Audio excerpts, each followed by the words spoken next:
때는 조선시대 수많은 사람들이 오가는 번화한 한양의 남대문 시장 한 구석에 유독 수줍음 많고 마음이 여린 한 총각이 있었습니다. 그의 이름은 이민준, 나이는 이미 30을 훌쩍 넘긴 32이었지만 아직 혼인을 하지 못한 노총각이었지요. 민준에게는 홀어머니가 계셨는데 어머니의 유일한 소원은 아들이 장가가서 가정을 꾸리는 것이었습니다. 아이고, 민준아. 대체 언제 장가를 갈 것이냐? 어미는 너 짝을 짓는 것을 보고 눈을 감아야 할 텐데.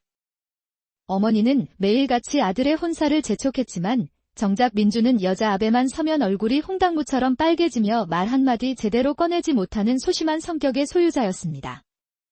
민준은 홀어머니를 모시며 두부 장사를 했습니다. 그의 두부 만드는 솜씨는 한양에서도 으뜸으로 꼽힐 만큼 뛰어났습니다. 매일 새벽같이 일어나 정성껏 콩을 불리고 맷돌에 갈아 새하얀 두부를 만들어내면 그 빛깔과 모양이 마치 백옥과 같아 보는 이의 감탄을 자아냈죠. 하지만 그의 장사는 번번이 신통치 않았습니다. 손님들이 와서 값을 물어도 더듬거리기 일쑤였기 때문입니다. 총각, 이 두부 한 모에 얼마요? 그게. 특히 젊은 처자가 와서 총각, 두부 한 모 주세요라고 말이라도 걸면 얼굴이 귀밑까지 새빨개져서는 두부를 건네다 떨어뜨리기까지 했습니다. 네, 여기. 아이쿠. 어머니는 이런 아들을 볼 때마다 속이 타들어가는 심정이었습니다. 아이고, 내가 전생에 무슨 죄를 지었길래 저렇게 답답한 놈을 낳았을꼬. 특히 동네 안악들과 우물가에서 마주치기라도 하면 그 속상함은 배가 되었습니다. 민준이 어머니, 민준이는 언제 장가 보낼 거요? 아이고, 말을 마시오. 그놈이 여자만 보면 벙어리가 되는데 어느 처자가 시집오려 하겠나.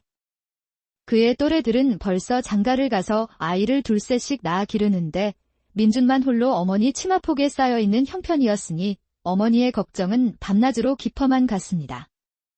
중매쟁이를 불러 선을 보게도 했지만 민준은 처녀가 앞에 앉아도 고개만 푹 숙이고 있으니 제대로 될 리가 없었죠. 그의 소심함은 장터에서도 여전했습니다. 다른 장사꾼들이 우렁차게 손님을 부를 때도 그는 모기만 한 목소리로 중얼거릴 뿐이었습니다. 두부.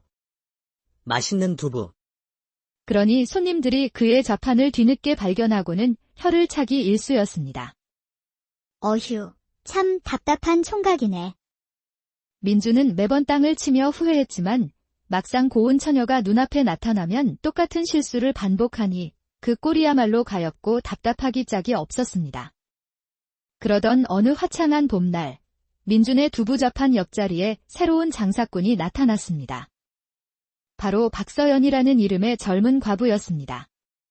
그녀는 3년 전 남편을 병으로 여의고 홀로 떡장사를 하며 꿋꿋하게 살아가고 있었습니다.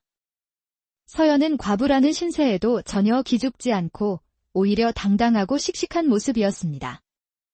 안녕하세요. 오늘부터 옆자리에서 떡 장사를 하게 된 박서연이라고 합니다.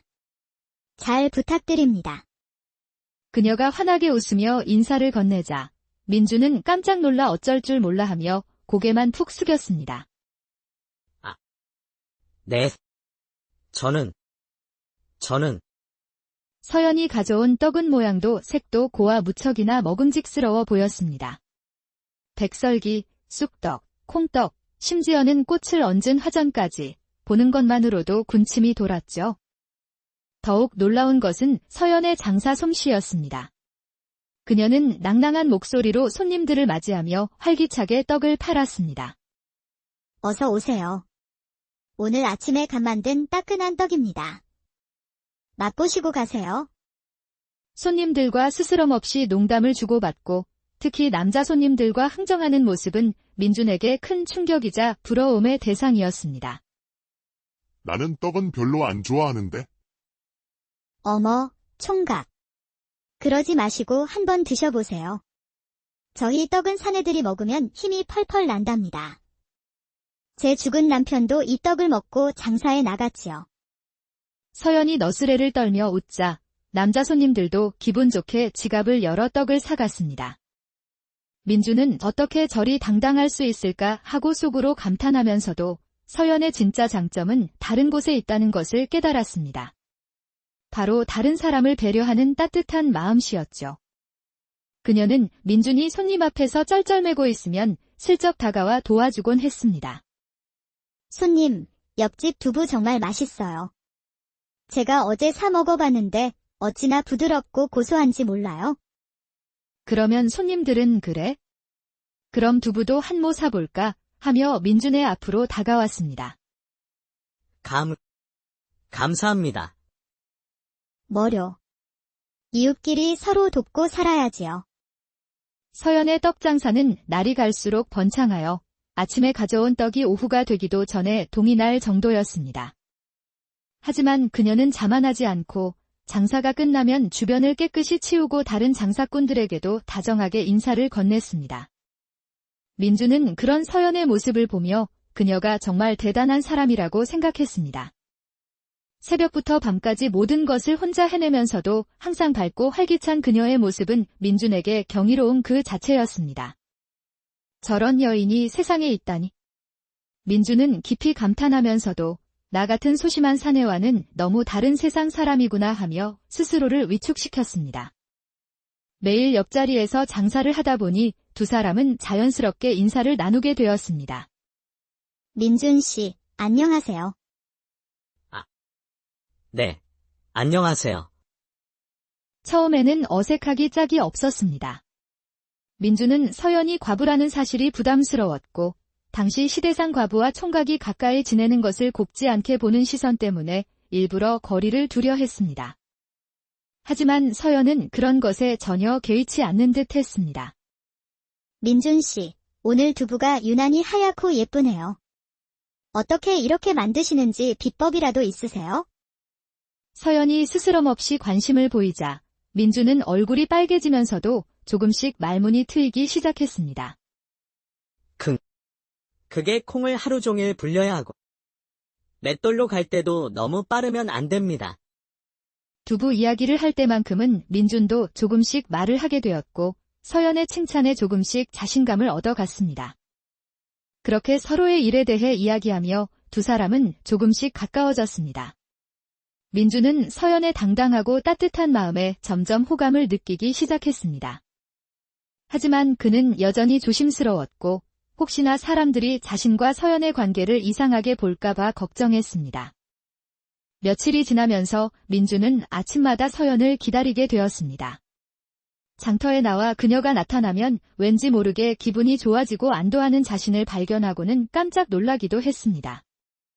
어느 날 장대비가 억수같이 쏟아졌습니다. 다른 장사꾼들은 모두 집으로 돌아갔지만 민준과 서연만은 근처 처마 밑에서 비를 피하고 있었습니다. 어색한 침묵 속에서 그날따라 자연스럽게 대화가 시작되었습니다.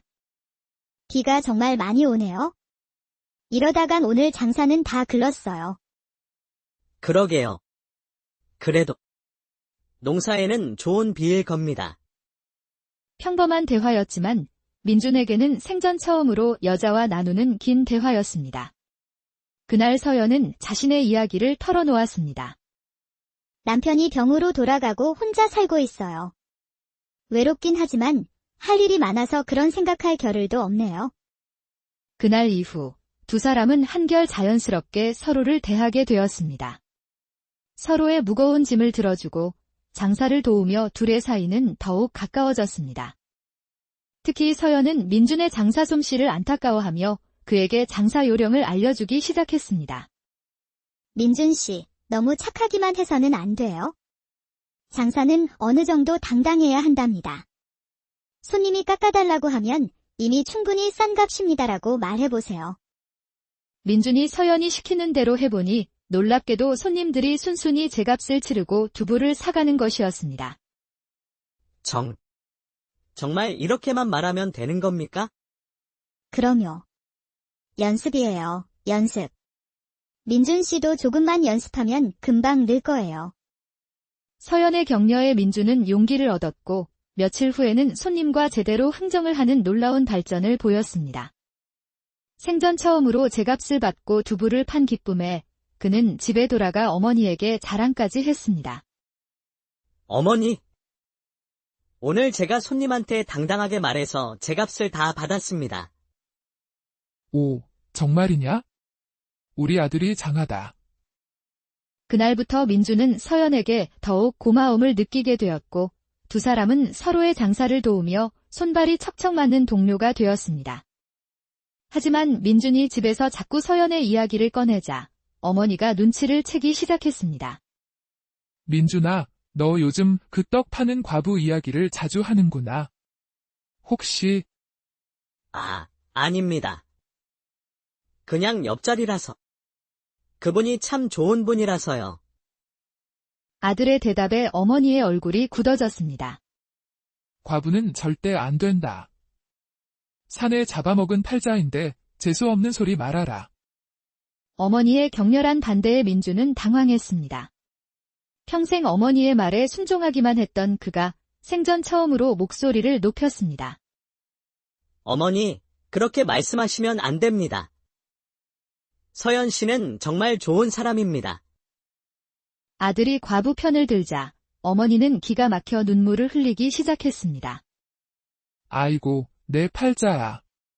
과부한테 홀려서 어미 말도 안 듣는 자식을 뒀구나.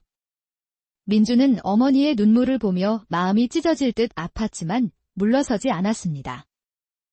어머니, 저도 이제 제 사람 정도는 제가 정할 수 있습니다. 저는 서연 씨를 좋아합니다. 그날 밤 민주는 잠을 이루지 못했습니다.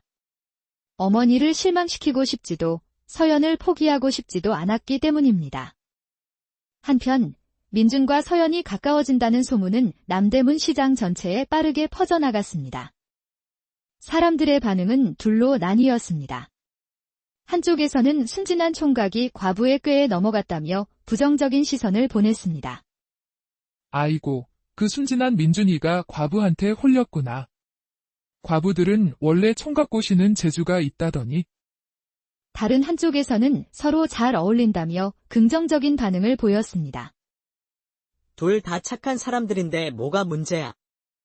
서로 의지하면서 살면 좋지. 민준이도 서연 씨 만나고 장사도 늘고 말도 늘었던데. 하지만 사람들의 수군거림과 따가운 시선에 민준은 더욱 위축되었습니다. 서연 또한 자신 때문에 민준이 곤란해지는 것 같아 마음이 무거웠습니다. 두 사람의 장사에도 좋지 않은 영향이 미치기 시작했고 민준은 괴로운 마음에 점점 서연과 거리를 두기 시작했습니다. 그러던 어느 날 시장에 불량배들이 나타나 장사꾼들에게 행패를 부리며 자릿세를 요구하기 시작했습니다. 여기서 장사하려면 우리한테 자릿세를 내야 할 거다. 다른 상인들은 겁을 먹고 돈을 내거나 자리를 피했지만 불량배들은 보란듯이 홀로 있는 서연에게 다가갔습니다. 과부. 너도 돈 내놔. 저기 바보 같은 총각한테 돈 받아 쓰잖아. 무슨 말씀이세요? 저는 정당하게 장사하고 있습니다. 인연이 말이 많아. 불량배는 서연이 정성껏 만든 떡을 발로 차버렸습니다. 뽀얀 백설기와 고운 화전이 흙바닥에 나뒹굴었습니다. 안 돼요. 제발. 민주는 이 모든 광경을 옆에서 지켜보고 있었습니다. 평소에 그였다면 두려움에 아무것도 못했겠지만 서연이 괴롭힘당하는 모습을 보자 참을 수 없는 분노가 치밀어 올랐습니다. 내가 나서야 한다. 민주는 생전 처음으로 용기를 내어 떨리는 다리로 불량배들 앞을 막아섰습니다. 저기요. 그만해 주십시오. 서연 씨는 잘못한 게 없습니다. 뭐야, 이 바보 같은 놈은. 네가 이 과부한테 홀린 그 총각이구나.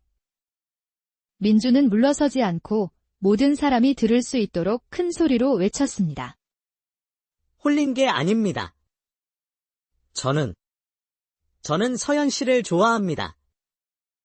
그러니 이 분을 건드리지 마십시오. 그 순간 구경하던 모든 사람들이 깜짝 놀랐습니다. 늘 소심하기만 하던 민준이 사람들 앞에서 자신의 마음을 당당하게 고백한 것입니다. 이놈이 미쳤나? 불량배가 민준을 밀쳤지만 그는 넘어지면서도 다시 일어나 서연의 앞을 막아섰습니다. 민준의 용기 있는 모습에 감동한 다른 상인들이 하나둘 나서기 시작했습니다. 아, 너희들. 그만두지 못해. 장사꾼들 그만 괴롭히고 썩 꺼져. 여러 사람이 달려들자 겁을 먹은 불량배들은 욕을 하며 도망쳐 버렸습니다. 불량배들이 사라진 후 민준은 서연에게 달려갔습니다. 서연 씨, 괜찮으세요? 다치신 곳은 없고요. 민준 씨. 저 때문에 아닙니다. 제가 진작 이렇게 했어야 했는데 미안합니다. 이 사건 이후 시장의 분위기는 완전히 바뀌었습니다. 사람들은 민준을 다시 보게 되었고 사랑하는 사람을 지키려는 그의 모습에 감동했습니다. 서연을 바라보는 시선도 달라졌습니다. 사람들은 자신들이 가졌던 편견을 부끄러워했습니다. 이 소식은 민준의 어머니에게도 전해졌습니다. 평생 소심하기만 했던 아들이 사랑하는 여인을 위해 용기를 냈다는 말에 어머니의 마음도 흔들리기 시작했습니다. 어머니는 직접 장터에 나가 서연을 보기로 했습니다. 그곳에서 본 서연은 상상했던 모습과 달리 단정하고 부지런하며 마음씨 고운 여인이었습니다. 마침내 어머니는 서연에게 다가가 말을 건넸습니다. 어머님, 민준 씨 어머님이시군요. 민준 씨에게서 말씀 많이 들었습니다. 정말 효자이십니다. 그래? 자네가 정녕 우리 민준이를 마음에 두고 있는가? 네, 어머님. 민준 씨는 정말 좋은 분이세요. 착하고 성실하고 무엇보다 진실한 마음을 가지신 분입니다. 그날 저녁 어머니는 민준에게 말했습니다. 민준아, 그 서연이라는 처자, 나쁘지 않은 것 같더구나. 너를 저렇게 변화시킨 것을 보니 보통 인연은 아닌 게야? 내가 그리 좋아하니 어미가 더는 반대하지 않으마. 어머니, 정말 감사합니다. 마침내 민준과 서연은 많은 사람들의 축복 속에서 혼인을 하게 되었습니다.